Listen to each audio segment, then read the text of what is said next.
Levantem e arrumem suas coisas. Vamos, de pé, de pé, de pé. Partículas de História Militar especial hoje.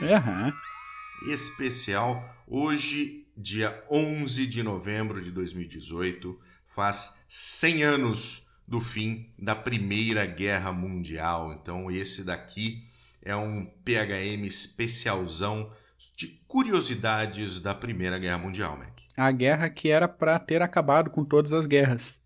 Eu não sei quem foi que disse isso, eu nunca descobri. Mas olha, quem falou isso é uma pessoa que não conhece o ser humano. Exatamente. Não conhece a índole humana. Mas tudo bem, né? Ele falou, ficou famoso, tá tudo bem. Mas antes da gente começar o Curiosidades da PGM, Mac, Diga. Eu queria comentar o seguinte. Nós já fizemos alguns podcasts sobre a Primeira Guerra Mundial. Perfeitamente. Então nós temos o PHM número 27, que é o Top 10 Mistérios da Primeira Guerra Mundial, um PHM curtinho, bem legal, sobre coisas misteriosas que aconteceram durante o conflito. Então se você quer uma coisa rapidinha, uma coisa ali só para ter realmente curiosidades e coisas engraçadinhas, você dá um pulinho lá, caro ouvinte, vai lá no nosso site ou vai no YouTube. Ou baixa no teu agregador aí. Isso, baixa no seu agregador o PHM número 27, Top 10 Mistérios da PGM. Perfeito. E nós fizemos também uns 5 episódios de CGCast sobre a Primeira Guerra Mundial com o nosso querido professor Marco Túlio Delgolbo Freitas, também conhecido como Simons, também conhecido como Alce do Cu Gelado. Foram 5 CGCasts de 1 hora e pouco cada um, bastante detalhados, bastante amplos sobre a Primeira Guerra Mundial. Bem então a completinho. gente fala de fronte oeste, bem completinho. Fala de fronte oeste, fronte leste, uma porrada de coisas. Se você quer se aprofundar um pouco mais e quer ouvir ali no carro, enquanto está viajando, indo para o trabalho, voltando, enquanto está levando as crianças para a escola, coloca lá o CGCast 15, 16, 17, 18 e 19. Foram 5 CGCastzinhos que a gente fez sobre a Primeira Guerra Mundial. Foi muito legal, né, Mac? Foi bom. Foi bem bom. Aliás, uma das coisas interessantes de fazer podcast é que a gente tem que voltar para reler algumas coisas, reestudar algumas coisas e tal, para poder gravar. E fazer essa viagem nessa época aí para a Primeira Guerra Mundial de novo foi bem interessante. É um conflito que a gente conhece menos, né? Até pela grande mídia. Normalmente foca em Segunda Guerra, mas a Primeira Guerra foi um conflito muito complexo, foi muito diferente. Também normalmente se pensa só na Guerra de Trincheiras, mas o Fronte Leste foi movimentadíssimo. Teve todo o desenrolar, né, que foi estopim para a Revolução Russa. Teve rolo no Japão. Então E a gente fala um pouquinho de tudo isso nessa série de podcasts, hein? Além de a gente fornecer uma bibliografia bem grande de consulta. Então, para quem tiver interesse, tá no nosso site. Nesse episódio também a gente vai replicar embaixo. Acho que também no YouTube vamos botar essa listinha. Para quem tiver interesse. A gente põe o linkzinho da nossa parceriazinha com a Amazon. E aproveitem que esse mês tem Black Friday. Aliás, eu acho que vai ser... Se não me falha a memória, do dia 18 ao dia 23 de novembro tem a Black Friday da Amazon. Então esses livros provavelmente estarão com descontos bem apetitosos. Muito apetitosos. E você ajuda o CG se você compra através do nosso link da Amazon e não paga nenhum centavinho a mais do que isso. É isso aí. Já garanta o livrinho do amigo secreto, do presente de Natal para sogra. Calhamação sobre a Primeira Guerra Mundial. Não, pra sogra a gente dá o Capital do Karl Marx. Putz. Quem sabe ela não morre enquanto lê. Um momento amor pela sogra com Daniel. Eu amo minha sogra, minha dona Maria, um beijão. Não, a minha sogra gosta mais de mim do que gosta da minha mulher, entendeu? Então eu não posso reclamar disso. Boa. Mas é o seguinte, às 11 horas do 11º dia do 11º mês de 1918, acabou-se a Primeira Guerra Mundial. O armistício foi assinado na floresta de Compiègne, dentro do famoso vagãozinho que o Hitler depois foi buscar. Isso. E um período de anos de guerra, de assim, muita gente morta. Foi uma guerra bem diferente do que foi a SGM. Sim. E tem algumas curiosidades interessantes. A primeira delas, Mac, qual que é? A primeira delas é que houve uma explosão em determinado momento da guerra que foi ouvida em Londres. Mas a explosão não aconteceu na Inglaterra. A guerra nesse momento acontecia nos campos de batalha, tanto sobre quanto abaixo da terra, na Bélgica. E o pessoal lá, os sapadores, os engenheiros, o povo os anões cavadores, cavaram túneis e colocaram mais de 400 toneladas de explosivos que detonaram simultaneamente 19 túneis alemães. Isso, vamos só colocar a perspectiva. Nós estamos falando de túneis que eram construídos para irem abaixo das trincheiras inimigas. Boa. E o objetivo era explodir as trincheiras inimigas. Isso aí. Né? Porque estava todo mundo ali, igual rato escondidinho, debaixo da terra, tentando ali movimentar um fronte oeste que basicamente não se movimentava. Que era 30, 40, 50 metros para um lado para o outro e ficava nisso. Então a solução foi cavar e explodir de baixo. Isso, então cavavam por baixo túneis, colocavam explosivos para acabar com aquela linha de trincheiras e conseguir algum avanço. Tentar avançar um pouquinho, Isso. Mas eles deram mais exageradinha ali, Exageraram, pesaram um pouco, cara. Foram 400 toneladas de explosivos. A maior parte dessa linha alemã foi, de fato, explodida. O buraco da explosão ficou com 12 metros de profundidade. E, realmente, o barulho desta detonação na Bélgica foi ouvido pelo primeiro-ministro britânico a mais de 200 quilômetros lá em Downing Street, em Londres. Uma curiosidade sobre a curiosidade, Mac. Opa. Este grande buraco continua lá. Sim. Uhum. Então, se você quiser, meu amiguinho, estiver visitando a Bélgica, os campos de Flandres, você vai lá e vai ver o buracão que foi feito dessas toneladas de explosivos que acabaram com aquela linha de trincheiras, mais longe de ter acabado com a guerra. É isso aí. Muito bem. A próxima curiosidade, Mac. Os alemães foram os primeiros a utilizar lança-chamas na Primeira Guerra Mundial. Olha lá. Os primeiros a fazer aliados assadinhos, tostadinhos. Os crocantes. E crocantinhos. E elas disparavam jatos de mais de 40 metros de distância. Caramba, também é outra imagem que a gente tem muito da Segunda Guerra Mundial, né? Sim, especialmente no Pacífico. Especialmente no Pacífico, exatamente. Limpando bunker e trincheira de japoneses com lança-chamas, até lança-chamas adaptados em blindados, o que eu acho Sim. Uma maravilha da criatividade militar. Assim. 20 maneiras de se matar o inimigo. Exatamente. Muito bom. Próxima curiosidade, Mac. Próxima curiosidade, falando em matar o inimigo, mais de 65 milhões de pessoas de 30 países diferentes lutaram na Primeira Guerra Mundial. Gente para caramba. E cerca de 10 milhões de militares morreram. Junto com esses 10 milhões, cerca de 10 milhões de civis também pereceram no conflito.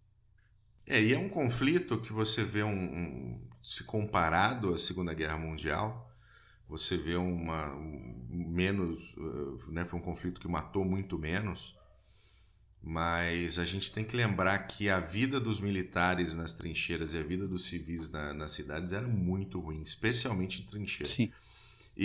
De tudo que eu li até hoje, e aí, meu amigo ouvinte, você fique à vontade para discordar de mim, a situação de quem estava no fronte de batalha na Primeira Guerra Mundial era muito pior do que a situação de quem estava no fronte de batalha da Segunda Guerra. Acredito que sim também. Mas, se você acha que não, você decide, mande o seu comentáriozinho, diga que eu sou um idiota e diga o porquê. Próxima curiosidade, Mac. Não, essa é minha agora. Essa curiosidade é minha. Cerca de 2/3 das mortes militares aconteceram no fronte por causas diretas de combate. Uhum. Né? Uma mudança, porque as guerras até aquele momento, a maioria das mortes em guerra acontecia por causa de doenças, como, por exemplo, diarreia, gripe, seja lá o que fosse acabar com o soldadinho lá, porque era uma situação de higiene muito diferente. Sim, sem dúvida. Né? Mas, de qualquer maneira, 1/3 morreu de gripe espanhola. Pois é. Ali no final da Primeira Guerra Que Mundial. é um dado bem... Nós tivemos o surto, né, de gripe espanhola. dado bem curioso mesmo. Os dois, na verdade, né? 2/3 morrerem por causa de combate. Normalmente a gente pensa, claro, o soldado na guerra vai morrer ou de explosão ou de tiro. Normalmente de shrapnel, né? É, Normalmente de estilhaço. E não, até a Primeira Guerra Mundial não era de caganeira. Assim, o pessoal morria pelo rabo, normalmente. E outras doenças associadas, como você comentou. E ainda teve o negócio da gripe espanhola na Primeira Guerra Mundial, que levou essa galera que ninguém estava preparado para o surto de gripe espanhola. Acho que teve gente que morreu até no Brasil por causa desse negócio. Sim, Foi sim. um surto bem complicado no início do século XX. Muito bem. Você agora, Mac. Ainda falando de presuntos, cara, em agosto de 1914, logo depois do início da guerra, os alemães tiveram aquele acesso de filha da putagem e fuzilaram 150 civis na região de Erschot, como forma de tentar causar medo, terror na população e de tentar evitar a revolta dos locais contra a ocupação alemã. Isso é de uma filha da putagem sem tamanho e de uma burrice, porque se você chega numa localidade, teoricamente, a gente pensa também hoje em dia, o mais interessante seria cativar essa população e ser entendido como uma presença melhor do que a presença anterior, você não sai fuzilando a galera para tentar convencer o povo disso. Né? Sim. Só que o comando alemão não concordava. Não concordou com aquilo, né? Um detalhe interessante sobre a questão da gripe espanhola, que eu estava em dúvida e fui dar uma pesquisadinha, uma internetada rapidinha. Opa. O então presidente da República, Rodrigues Alves do Brasil, foi morto em 1919 devido à gripe espanhola. Olha aí, ó. Né? Então, tiveram algumas personalidades brasileiras que foram vítimas da gripe e ele foi uma delas. Então, ela chegou ao Brasil e, né, foi, como todas essas gripes aí, foi bastante complicada e matou aqui no Brasil o presidente da República, Rodrigues Alves. Roda todo mundo. Roda todo mundo. Muito bom. O gostei agora, hein? Olha só, o mundo gira e o vacilão roda. Esse é o título do trechinho que eu vou ler agora. Olha só. Muito legal, né? Jornalistas seguiam junto com a tropa para cobrir a guerra. Isso é de algum tempo, né? Durante a Primeira Guerra não foi diferente. Mas em determinado momento que a guerra passou para aquela fase estática no fronte oeste, qualquer pedaço de informação era considerado um diferencial. Sim. Né? Sim. Ou seja, qualquer pequena informação pode ser um diferencial para você conseguir aquele avanço, conseguir os seus objetivos. E aí o que acontece? Neste momento, os jornalistas foram banidos do fronte de batalha. Porque foi considerado que passar informações direto do fronte estava ajudando o inimigo. Pô, faz sentido. Faz sentido, né? Se a diferença do fronte era 30, 40 metros de um fronte pro outro, passar um jornalzinho era tranquilo, né? É complicado. E aí, se algum jornalista fosse mais ousado, corajoso, e fosse pego, ele ia pro paredão, porque o destino era pena de morte. Traidor é traidor. Fazer o quê, né? O mundo gira e o vacilão roda. É isso aí mesmo. Você mesmo escreveu aqui. Falando em vacilão, cara, cachorros trabalharam duro na guerra também. Cachorros, caninos, dogs. Dogs cachorros, tanto como mensageiros, quanto para esticar a fiação de comunicação, de telégrafo. Então amarrava o fio na cachorrada, abanava um ossinho do outro lado e o dog, vai dog. Vai puxa dog, o vai fio que é aí. tua. É isso aí. Mérito para os dogs. Aliás, segundos animais citados. Deixo o primeiro animal citado para bom senso do ouvinte. Deixa eu ficar quieto aqui também. Muito bem. Alguns americanos ficaram putinhos porque o tio Sam não queria entrar na guerra, né, e resolveram agir por conta própria. Afinal, isso foi um sentimento, inclusive, na Segunda Guerra Mundial. O que nós vamos fazer numa guerra lá na Europa? Sim, claro. Né? Era uma não questão é coisa nossa. Não é a nossa guerra. Né? E alguns americanos achavam que tinha mesmo que ia para a guerra e se alistaram-se a si mesmo por conta própria. Seja no exército canadense, teve gente que foi para a Legião Estrangeira, um bando de pilotos formou a Esquadrilha Lafayette, que fez parte da Força Aérea Francesa e foi uma das unidades mais eficientes do fronte oeste. Quem quer dá um jeito, quem não quer arranja desculpa. Exatamente. Então o nego queria ir pro pau mesmo, ok, estou indo, ó, tô aqui, voluntário, e toco o pau, vou lá lutar. Né? Isso aconteceu também no início da Segunda Guerra Mundial, com a Royal Air Force, né, que precisava de pilotos, Aham. e muitos voluntários americanos foram para a RAF, assim como poloneses, tchecos, tinha até argentinos. Tinha ali no brasileiro. meio. Tinha brasileiro Tinha no pessoal meio. de Curitiba, teve o... Como é que era o nome daqueles dois malucos? O brasileiro na RAF foi o Pierre Klosterman, Boa. e o brasileiro na Luftwaffe foi o Egon Albrecht. Então, Abração pro nosso querido Egon, inclusive. isso nosso aí, Gilson. não é exclusividade pra ninguém ter os voluntários que resolvem se Não, jogar nos frontes. exclusividade nenhuma. Então, Então vamos lá, próxima, Mac. falando Curiosidadezinha. falando Curiosidade de Tio política. Sam. Política. Política é um negócio complicado, né? Política é tenso, campanha política é cheia de mentira sempre. A campanha de reeleição do presidente Yankee Woodrow Wilson tinha o tempo todo o slogan clássico de ele nos manteve fora da guerra. Olha que safadinho, Bonitinho, né? Daí ele tomou Que posse pro safadinho. segundo mandato, um mês depois declarou guerra contra a Alemanha. né? Pegadinha do Estelionato malandro. eleitoral, né? Quase isso, é. Pois é. Me lembra de uma certa presidente da República. Isso, Tudo bem. isso. Pois é, né? Acontece. Muito bom. Mas assim, nova curiosidade. Pessoas de ascendência alemã nos Estados Unidos eram suspeitas de colaboração com o inimigo.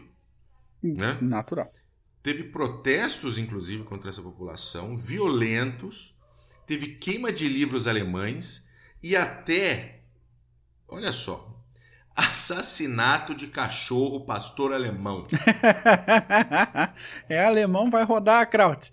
Qual é? Né? Tá na minha Sem falar, terra. obviamente, no mais impressionante do que matar um cachorro pastor alemão foi o assassinato de pessoas alemães, filhos de alemães nos Estados Unidos, por causa dessa babaquice cega que pega as pessoas de vez em quando. Né? Exatamente. Matar cachorro já é foda. Aí foi matar a pessoa que não tinha nada a ver com peixe. É uma generalização num grau que a gente também costuma associar mais com a Segunda Guerra Mundial, com a questão do antissemitismo e tudo. Não, mesmo os campos de concentração e de prisioneiros Claro. nos Estados Unidos para japoneses e alemães, isso teve também. Uhum. E teve aqui também. Pois No é, Brasil teve aqui. Também. O Brasil teve também. Um clássico foi o campo de prisioneiros políticos que num local que hoje em dia se situa a Universidade Federal do Estado de Santa Catarina.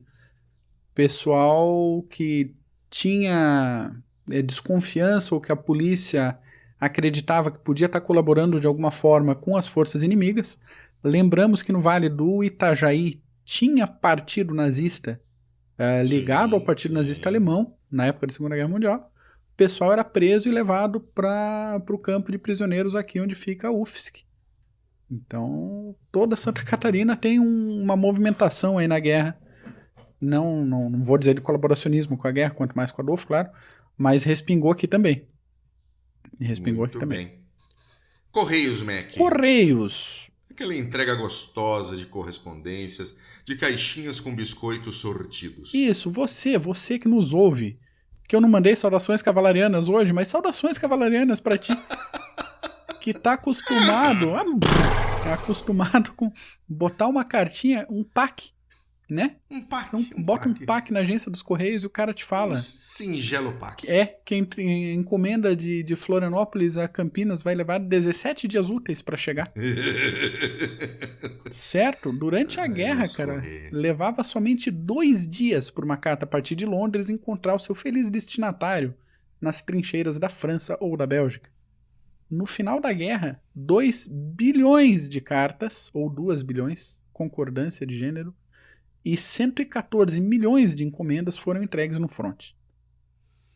Que coisa, hein? Mas aqui, em tempo de paz, o nosso correio, monopolizado, consegue ter prejuízo e ainda levar 15 dias para sair de Florianópolis e chegar em Campinas. E é isso aí mesmo.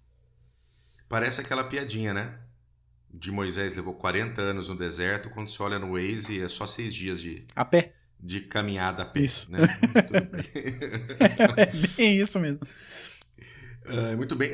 Curiosidade aqui, Mac. Opa. Os blindados britânicos eram divididos entre machos e blindados fêmeas. Ué? Isso não tinha nada a ver com preconceito ou qualquer outra coisa. Era apenas uma questão estética. Uhum. Os machos possuíam, além das metralhadoras, eles possuíam também canhões, né? Aquelas grandes e fálicos tubos de metal. Enquanto as fêmeas tinham apenas as metralhadoras. Isso depois, com o desenvolvimento da arma blindada, deixou de acontecer. Afinal, um MBT, né? Vamos chamar assim, ainda não existia essa designação, ou talvez nem essa ideia, mas um blindado que seja um blindado de combate, um main battle tank, ele vai ter as duas coisas. Sim. Né? Então, naquela época de Maior ou menor início, calibre, mas né? vai ter. É. Isso, exatamente. E ali naquele momento de início dos blindados, os britânicos foram os primeiros que colocaram os blindados na Primeira Guerra Mundial para trabalhar. Você tinha os blindados machos com canhões e os blindados fêmeas somente com metralhadoras. Boa. Impérios, Mac. Impérios. 4 impérios deixaram de existir após a Primeira Guerra Mundial. Olha que É beleza. uma mudança geográfica importante para a construção do nosso ácido século XX. Não só geográfica. Você tem que entender o seguinte, a maioria desses impérios eram ligados por sangue familiar. É, claro. Perfeitamente. Então é um negócio complicadinho para a Europa, que vinha com esse modelo aí já há séculos. 4 impérios deixaram de existir. Pois é, tanto que historiograficamente se considera o final do século XIX na Primeira Guerra Mundial. Né? Sim, Tirando a sim. separação cronológica, né? Mas entre fatos históricos, o século XIX termina na Primeira Guerra Mundial. Rodaram nesse conflito Império Otomano, Império Austro-Húngaro, Império Alemão e Império Russo. Com o destino mais triste, provavelmente foi o Império Russo, que pegou a Revolução de 17 e revoluções internas que culminaram lá na consolidação da União Soviética em 1924. Exatamente. Pesado. Muito ruim. Muito bem. Apesar dos submarinos ou submersíveis, né, naquele momento, Uhum. já terem sido utilizados na Guerra de Independência Americana, né, a gente já comentou isso num PHM sobre curiosidades da Guerra Civil Americana. A guerra submarina que os alemães empreenderam foi uma das grandes causas para a entrada dos Estados Unidos na guerra. Pois é. Por quê, Mac? Por quê? Vamos botar números agora para o nosso ouvinte aí. 274 submarinos alemães botaram no fundo do mar a quantidade de 6.596 navios durante a guerra. A maioria deles na região do Canal da Mancha. A unidade, o submarino mais efetivo foi o U-35, que sozinho botou para o fundo 224 navios. Lembrando que o Império Alemão, em certo momento da guerra, declarou uma guerra submarina irrestrita. Isso. Ou seja, não importa de onde o seu navio vem, meu querido, se eu encontrar com ele no meio das estradinhas do oceano, eu vou afundar o desgraçado. Exatamente. Então, os alemães começaram a afundar navios americanos, e isso, obviamente, começou a mudar a opinião pública nos Estados Unidos, e aí já viu, né? Navio militar, Cada não vez. militar, transporte. Qualquer Vai coisa, pra baixo. uma traineirinha, um botezinho de pesca, o negócio ia pro fundo. Muito bem. Agora, tem um fato interessante aqui sobre... Eu vou chamar de crianças, porque É justo. pela idade. É justo. Uhum. Mas não pela atitude. O rapazote Sidney Lewis tinha apenas 12 anos quando resolveu mentir descaradamente sobre a própria idade para ingressar no exército.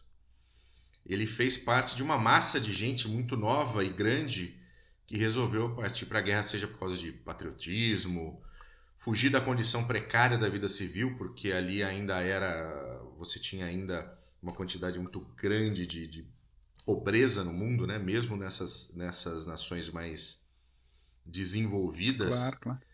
E às vezes já tinham perdido o pai, já tinham perdido irmãos na guerra. Então, imagina que chega no seu posto de recrutamento um rapazote de 12 anos querendo mentir sobre a idade pro recrutador dali que tá sentado na mesinha, né? Né? Mas assim, cara, guerra é guerra, e o cara deve ter olhado pro pequenino Luiz ali e falou, bom, esse rapazinho pequenininho, dá pra botar ele pra trabalhar em alguma coisa na guerra, E aceitou e ele foi para a guerra, o pequeno Sidney Lewis, com 12 anos de idade. Me dá até um desgosto pensar nesse tipo de coisa, cara. Você pensar numa criança de 12 anos de idade com a convicção que tem que mentir a idade para ir pra guerra. Tanta criança que a gente conhece aí, seja da nossa família ou não, e as condições realmente duríssimas da época. Sim. Uma Inglaterra aí pós-segunda onda de Revolução Industrial, a pobreza duríssima e pô, é tenso, é tenso. Fico chateado tenso. quando eu vejo esse tipo de coisa. O Lewis ele nasceu em 1903 e se alistou num regimento em Surrey em agosto de 1915, quando tinha 12 anos, e lutou na Batalha do Somme em 1916. Só no Somme? Depois ele lutou na Batalha de Devil Wood, Uhum. que viu também uma das maiores grupos de mortos e feridos do Somme. E depois foi mandado para casa, depois que a mãe mandou o certificado de nascimento dele, a certidão de nascimento para o War Office, e falando, o meu querido, volta o garoto aí, porque ele não tem idade para trabalhar. Então ele acabou voltando para casa, Puto! ali em 1916, 17. Puto! Mas ele recebeu a Victory Medal, recebeu a British War Medal e se realistou em 1918 e serviu com o exército de ocupação na Áustria. Tá. Eu acabei de falar que a situação é tensa, mas pense naquele seu primo, naquele seu sobrinho, que com 12 anos de idade só pensa em 40 minutos de masturbanho, manja, que entra pra tomar um banho e fica uma hora lá dentro. E o Sidney Lewis, com 12 anos de guerra, com 12 anos de idade, teve essa atitude e se realistou depois. E, cara, tá louco. Isso. Um outro rapazote de idade parecida, com 13 anos, também mentiu para um oficial de recrutamento, dizendo que tinha 18 e que podia se unir ao exército, e se uniu ao regimento do King's Own Royal Lancaster. Opa! E o George Meyer foi enviado para as linhas de frente e só foi descoberto a sua idade porque o rapaz não foi encontrado até que começaram a ouvir um choro durante um bombardeio, um ataque forte de artilharia. E aí, obviamente, o rapazinho entrou em pânico, né? Sim. Se você não sabe o que foi as barragens de artilharia da Primeira Guerra, meu caro ouvinte, eram barragens de artilharia que duravam uma semana, sem parar. Yeah. Tá? E aí ele foi encontrado chorando, e aí ele revelou a sua idade, foi colocado num trem com mais um monte de garotos que tinham mentido para se juntar, né, para se voluntariar, e foi mandado de volta para casa. Boa. É duro pra todo mundo, quanto mais pra um moleque de 13 anos.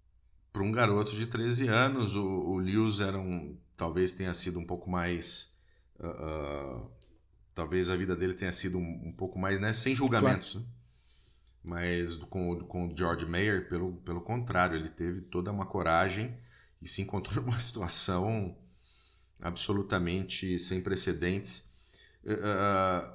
Era tão sério as barragens de artilharia que, se você procurar, meu jovem ouvinte, meu querido ouvinte, nós vamos colocar um linkzinho para vocês do YouTube com os efeitos, como eles chamam de aftershock. Boa. Como ficavam muitos dos soldados após essas barragens de artilharia que duravam. E não só criança, gente crescida, que cada corpo reage. Não, estamos falando de soldado soldado de verdade. Isso, cada corpo, cada pessoa reage de uma forma diferente. Teve muita gente traumatizada que ficou em hospital pro resto da vida por conta desse tipo de trauma das barreiras de artilharia, né? Muito bem. Mac? Vamos aliviar um pouquinho? Vamos aliviar um pouquinho. A Rússia teve o maior efetivo movimentado durante a guerra. Só a Rússia contou aí com cerca de 12 milhões de militares. Só que dessa vez não adiantou a quantidade, né? Não rolou. Não rolou. Tomara que até Fronte Leste foi um pouco diferente na Primeira Guerra Mundial do que foi na Segunda. Foi bem diferente. Muito bem. A França foi o primeiro país a usar gás contra seus inimigos em agosto de 1914, na forma de granadas com gás lacrimogêneo, para fazer o pessoal dar aquela choradinha gostosa. Em janeiro de 2015, olha, em janeiro de 1915, os alemães quiseram fazer a mesma coisa com os russos, mas estava tão frio que o gás condensou. Ah, que beleza! Virou poça lacrimogênea. Poça lacrimogênica não fez efeito porra nenhuma, mas em abril de 1915 os alemães trocaram o tipo de gás e inauguraram a fase do uso de gás venenoso. Pois é. Emendando o papo do gás aqui. Os alemães lançaram em campo de batalha um total de 68 mil toneladas de gás. Enquanto, em comparação, franceses e ingleses usaram 51 mil toneladas. Mais de 1.200.000 soldados foram gaseados e 91.198 morreram em decorrência do envenenamento com o gás. E a situação do gás era tão absurdamente cruel que vários países depois da guerra assinaram tratados de suspensão do uso desse tipo de arma em guerra, e na própria Segunda Guerra Mundial, que matou muito mais gente, em combate não se usou gás venenoso. Usou até bomba atômica, mas não se usou gás venenoso no fronte. Mais de 30 tipos diferentes de gás foram usados, né, Mac? Barbaridade. E uma solução emergencial comum para o soldado que não tinha uma máscara de gás era botar um pano mijado na cara, né, para tentar evitar respirar o gás. E aí, mais pra frente, teve máscara para humanos e inclusive para animais, que davam uma proteção interessante. Só que dependendo do tipo de gás, o contato com a pele já era o suficiente para fuder com tudo. Pois é, para ver o tamanho da crueldade desse tipo de arma, né? Exatamente. Difícil isso aí. Medicina. Vamos nós, para dar uma aliviada também nesse negócio. A gente dá uma apertada no sarrafo, mas a gente alivia um pouco depois. A gente sabe, é fato comum aí que a Primeira Guerra Mundial deu uma impulsão bem drástica nas técnicas de cirurgia plástica. Sim, sem dúvida. Né, para recuperação de ferimentos, principalmente na face, causados aí por estilhaços. Só que outro avanço bem relevante que não é tão comentado foi a solução para o problema de abastecimento de sangue. Um médico americano chamado Oswald Robertson, um capitão na época, criou o primeiro banco de sangue no fronte oeste em setembro de 17. Isso ele fez usando citrato de sódio como anticoagulante. Nisso, em vez de coagular na hora e ficar inútil, que até então as transfusões eram feitas corpo a corpo, né? Ligam um cara com bastante sangue num cara que tem pouco sangue, faz a média. Exatamente. O sangue podia ser armazenado por até 28 dias em refrigeração e, nesse meio do caminho, sendo transferido para locais dedicados à cirurgia e tratamentos intensivos. Então não precisa mais carregar os gordinhos para fazer transfusão de sangue, o pessoal que tá na merda na cirurgia lá tentando sobreviver. Pois é, eu na minha atual situação ia ser bastante usado, né, Mac? E nós, né, cara? A gente tem bastante sangue aí pra fornecer. Aliás, você que nos ouve, que tá aproveitando a piadinha, tá rindo dos dois gordos aqui, passa no banco de sangue da tua cidade e faz uma doação, cara. Você vai deixar aí uns 450 ml de sangue e o teu pacotinho de sangue pode ser a diferença entre a vida e a morte de alguém. Não, de alguenses. De alguenses, né? Cada pacote é dividido, eu acho que em 4 subunidades. Vai para mais de uma pessoa. Eu tenho o prazer de ser doador relativamente frequente do banco de sangue aqui de Florianópolis e recomendo para todo mundo. Vai lá de vez em quando, passa e deixa um pacotinho pro pessoal lá que precisa, sempre precisa. Muito bom. A última vez que eu fui não deixaram eu fazer porque disseram que eu tava com pressão alta. Aí, ó. Tem isso. Normalmente tem ali um questionário que a gente responde, tem um negocinho e tal, todo um procedimento. Mas se tá com a carcaça mais ou menos em dia, dá pra doá-la. Bom, voltando agora um pouquinho, a PGM foi a guerra das metralhadoras, né? Elas faziam a festa, porque era muito comum os ataques serem frontais, trincheiras contra trincheiras. Então os nobres soldadinhos saíam das suas trincheiras com seus apitinhos, suas armas na mão, e saíam correndo para tentar ocupar a trincheira na frente. Na trincheira à frente, Tava lá os amiguinhos de metralhadora na mão fazendo a festa. E a estrela dessa festa foi a Maxim refrigerada a água. Bela arma. Bela arma. Ela disparava entre 450 e 600 tiros por minuto. Olha que Isso é belezinha. chumbo pra caramba. Isso encerrou a fase de infantaria clássica e cavalaria hipomóvel. Exatamente. Não Exatamente. tem como operar tradicionalmente com um negócio desse do outro lado. E era a Maxim é por causa do nome do seu criador, que era Hiram Maxim, Uhum. que era um americano que depois virou britânico. Olha. E foi ele que criou a famosa Maxim, que Maravilha. fez a festa aí. Maravilha. Dogfight, Mac, começou na PGM, né? Dogfight começou na PGM e essa é uma curiosidade bem curiosa, realmente, que estimula a curiosidade de quem ouve. O termo dogfight também surgiu na Primeira Guerra Mundial, a palavra dogfight, como combate aéreo. Isso por quê? E isso eu não sabia, eu descobri nessa pesquisa. Os pilotos desta época tinham que desligar e religar os motores dos aviões dele durante os combates, para evitar stall e ajudar nas manobras. Aí que quando em voo eles tinham que dar partida no motor de novo, aquele cof do motor pegando parecia latido de cachorro. E como esses combates aconteciam sempre em baixa, quase sempre em baixa altitude, o pessoal de chão acabou apelidando o negócio de dogfight, porque parecia briga de cachorro latindo, o pessoal voando e dando partida no avião no ar. Que coisa, que interessante. Essa eu não sabia também. Pois é. Essa eu não sabia. Muito bom. Uma outra arma de destaque foi o canhão francês, apelidado de maneira carinhosa, gostosa pelos alemães de arma do capeta. Ai, que maravilha. Era um canhão de 75mm com boa pontaria para até 4 km. Para os franceses, essa é a arma que venceu a guerra. A gente pensar em Segunda Guerra Mundial, pensar em armamento hoje, em um canhão de 75mm que atira para 4 km, tá normal. Mas para a época realmente foi um diferencial bem pesado na Primeira Guerra Mundial. Você gosta de hambúrguer, Mac? Eu gosto de hambúrguer, cara. Eu gosto de muito de hambúrguer. Eu como qualquer coisa que não corra de mim antes. Né? Porque dá trabalho, né? Não deu tempo de fugir, vai embora. E teve hambúrguer americano na guerra. Teve hambúrguer americano na guerra e é aquele negócio cultural que você falou, que às vezes o ridículo passa dos termos em proporções nunca antes pensadas. Os hambúrgueres nos Estados Unidos tiveram um nome trocado para Steak Salisbury. É ridículo, As salsichas... Salisbury steak. Isso. As salsichinhas, chamadas até então de Frankfurters, como assim? Sim. Nome alemão, Pois viraram salsichas da liberdade. Olha que belezinha. Freedom Sausages. E os cachorro-quentes, também conhecidos na época como Dachshunds, que lembrava o cachorrinho, aquele clássico. O cofapinho, né? O cofapinho viraram cachorros da liberdade.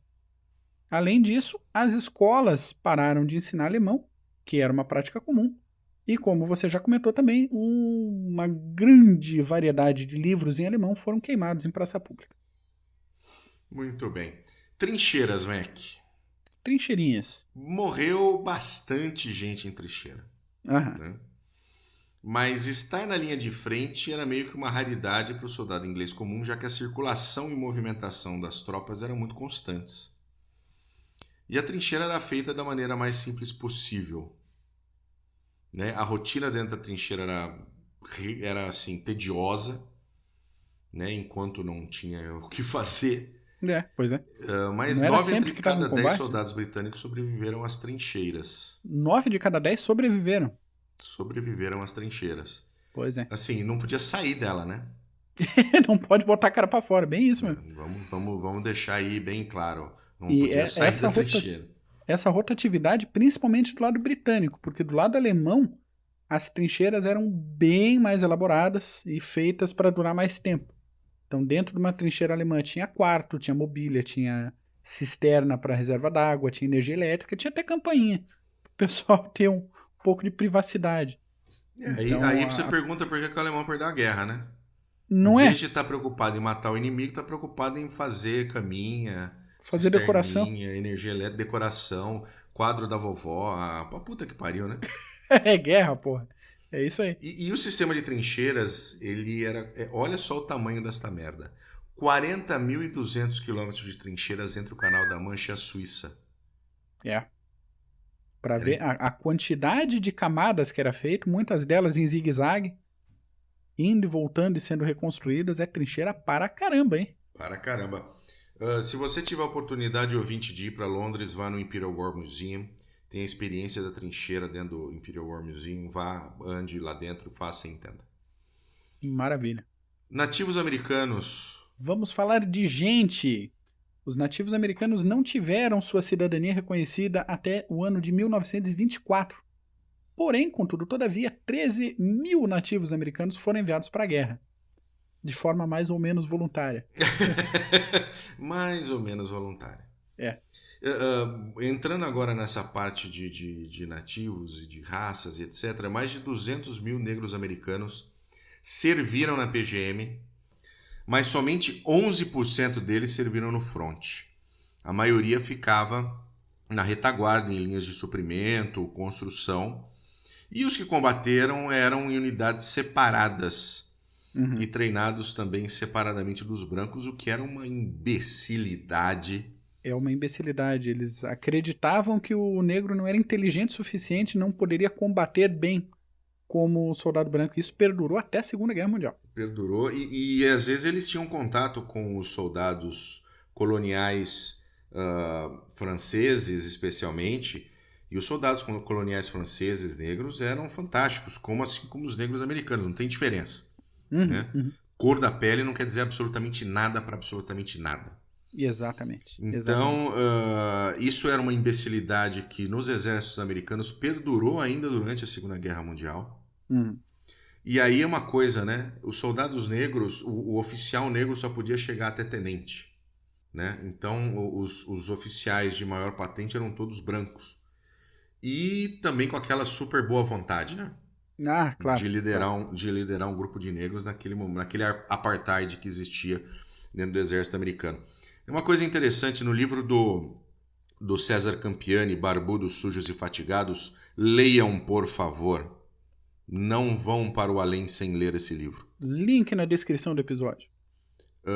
Ele comenta como a miscigenação do exército brasileiro, da FEB, que não tinha qualquer separação, estavam todos juntos ali, influenciou as lutas dos direitos civis nos Estados Unidos durante a década de 40.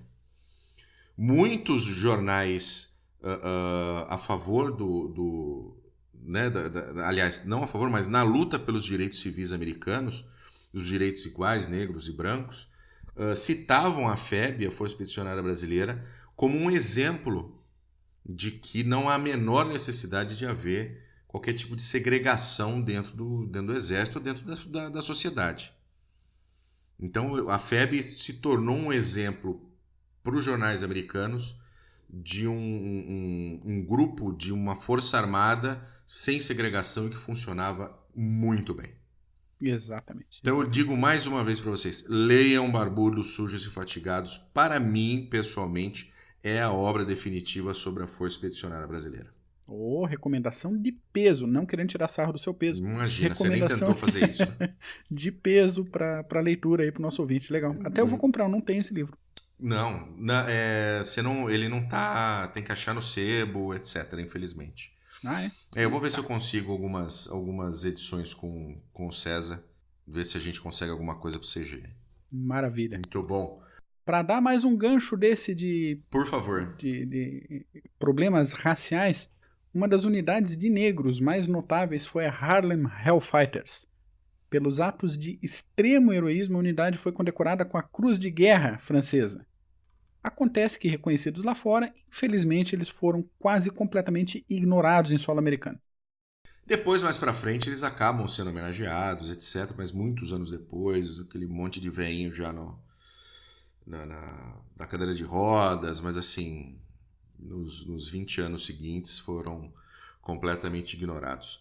É isso aí. E para quem gosta da história, inclusive continuando nesse ponto, para quem gosta da história dos navarros na Segunda Guerra, teve na Primeirona também.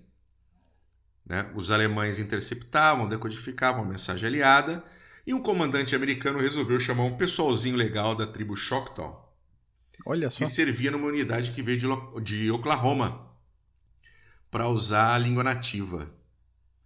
E um dos mensageiros foi interceptado com a sua mensagem, mas nada de codificação, porque estava em Choctaw, na língua deles. Pronto, Né? problema resolvido. Problema resolvido, eles acabaram conhecidos como os Choctaw Code Talkers. Ah, que maravilha. Olha que belezinha. Vê se tem filme disso com o Nicolas Cage. Não tem. Merda. E pombos? Pombos, cara. 500 mil pombos foram usados como carteiros para levar mensagens do fronte para a retaguarda. Alguns deles eram levados nas costas de mochilinha pelos soldados. Outros eram lançados via paraquedas. É ridículo pensar em pombo lançado via paraquedas? Sim. Mas vinha uma caixa, um pacote gigante cheio de pombo que era treinado para voltar para a gaiola deles na retaguarda. E jogavam de paraquedas o negócio lá no front, e eles ficavam no front até que precisava mandar uma mensagem para Isso, um ponto especial. Os pombos lembravam o caminho de casa. Isso. Tá? Não era assim, pombo, por favor, vá até Londres. Pombo, saindo aqui de Paris, você dá um pulinho ali em Flandres e depois corta para Londres para deixar a segunda mensagem. Não é Faz isso. a baldeação, né? Não fazia baldeação. Você jogava o pombinho para voar e ele voava de volta para casa, se fosse lá onde fosse a casa dele. É isso aí. E pombos eram alvejados, inclusive, hein? Ah, mas claro. Pombos eram alvejados. Quando você viu um pombo voando, o nego alvejava. Tanto para não deixar a mensagem passar, como para comer um pombinho, né? Sim, mas quem difícil. nunca comeu um pombinho, fica a dica, Fica a dica. gastronômica do Mike aqui, porque é legal, é gostoso. Muito bom. Outra curiosidade. A imagem mais comum no comando de tropas da Primeira Guerra Mundial era que soldados britânicos eram leões comandados por jumentos. E os jumentos eram aqueles generais que, na maioria das situações, comandavam o fronte lá de longe. Lá do fundo, da Né? mesinha encerada. Né? Como dizia a música do nosso querido Legião Urbana, ficava atrás da mesa com o cu na mão. É, então. E era o general de trás da mesa com o cu na mão. E o interessante é que muitos desses generais, na verdade, eles queriam estar no fronte. Eles queriam estar no fronte comandando. Só que no início da guerra, teve alguns generais aí que deram uma bobeadinha. Foram dar aquela espiadinha marota, gostosa, e tomavam um tiro e morria. E é caro de você fazer um general. Sim, Né? pois é. Demora 20 anos, 25 anos de carreira para se fazer um general. Então eles tiraram o general do fronte, que foi excelente, né? Pelo menos pro fronte oeste foi. Não, foi excelente nada, né? Porque simplesmente mandava os negócios, levanta e vai. Não, mas a metralhadora... Depende, do ponto de vista do general... mas tinha esse problema, ele não sabia o que estava acontecendo, de repente mandava a ordem para uma trincheira que não tinha mais. Isso acontecia. Era uma merda. Fronte africano, por exemplo, era mais dinâmico, os generais estavam no fronte. Fronte leste era bem mais dinâmico, os generais estavam no fronte. August von Mackensen era um que comandava lá na cara do povo, mas eram situações de guerra bem diferentes da situação de guerra de trincheiras. Muito bom. Deixa eu lhe fazer uma pergunta agora, Mac. Opa! Quem foi o senhor Alvin Cullum York? Ele foi o militar americano mais condecorado da Primeira Guerra Mundial. Isso porque, entre outras coisas, o carinha liderou um ataque contra uma posição de metralhadoras, e nesse ataque a equipe dele tirou de ação 32 metralhadoras, matou 28 soldados alemães e capturou 132 outros soldados. O Alvin não é um esquilo, mas é o Alvin, ele voltou para casa com uma medalha de honra, uma cruz de guerra francesa, uma promoção a sargento e uma chácara, uma fazendinha de 400 acres de boa terra para cultivo, provavelmente de milho. Muito bem. Se você um dia já ouviu falar do Sargento York, este rapazote, o senhor Alvin Cullum York, ele é o famoso Sargento York. Maravilha. Isso. Muito bom. O dia mais sangrento para as tropas britânicas foi durante a Batalha do Somme, onde 60 mil homens foram mortos em apenas um dia. É gente, hein? É muita gente. E o molequinho, aquele de 12 anos, que eu me esqueci o nome dele lá, tava lá. Tava lá no rolo. Qual era o nome dele, que eu não lembro mais? O Sidney Lewis. O nosso amiguinho, o Sidney Lewis. Ele tava lá no Sidney Lewis estava lá, cara. E sobreviveu. Muito Parabéns bom. de novo pra ele. E a guerra, no fim das contas, gerou uma onda de boa literatura. Claro. Algumas obras, né, Mac? Em Flanders Fields, do John McCrae, Uhum. que inclusive na verdade, são poemas, né? E deu origem à Folha de Papoula Vermelha, que toda a comunidade britânica de nações usa e está usando durante esse último mês todo, nas lapelas e nas camisas, porque a única coisa que crescia naquele horror todo nos campos de Flandres era aquela flor de papoula. Olha só. Então é por isso que é usado. Isso causa algum probleminha com a China, viu? Por causa da guerra do ópio lá do século XIX. Tanto que teve uma visita